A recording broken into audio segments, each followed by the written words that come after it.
سب سے زیادہ جو نجس دنیا میں کوئی چیز اللہ نے پیدا کی ہے وہ خنزیر ہے،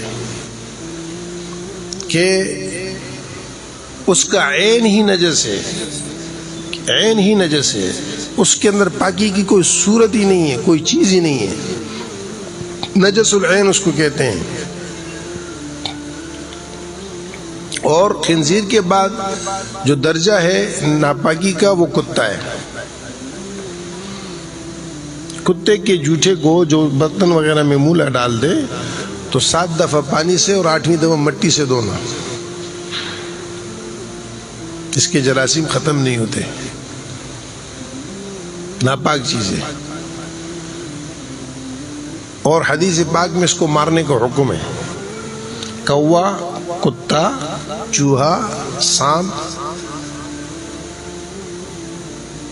5 چیزیں حضور صلی اللہ علیہ وسلم نے گنوائی ہیں کہ یہ فواسق ہیں اور ان کو حل اور حرم دونوں میں قتل کیا جا سکتا ہے، اس پر گناہ نہیں ہے بلکہ ثواب ہے۔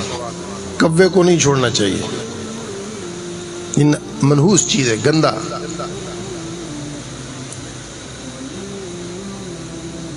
تو ناپاک چیز ہے۔ اصحاب کہف کا لڑ اس کتے نے پکڑا اور ان کے پیچھے پیچھے چلتا رہا، انہوں نے بڑا مارا، بڑا پکایا اس کو، لیکن اس نے چھوڑا نہیں ان کو۔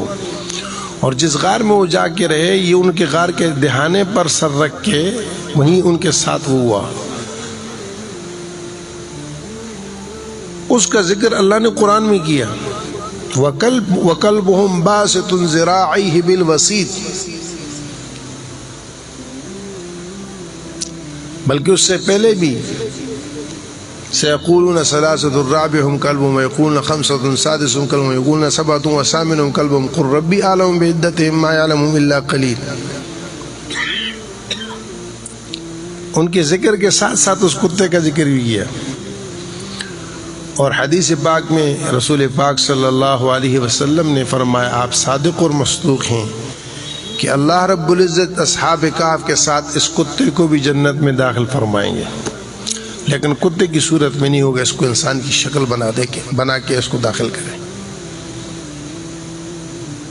کتنی بدبختی ہوگی، آدم جس کے لیے ٹھکانہ جنت تھا اس کی اولاد جہنم میں جائے گی، اور ایک کتا جو اللہ والوں کا لڑ پکڑے گا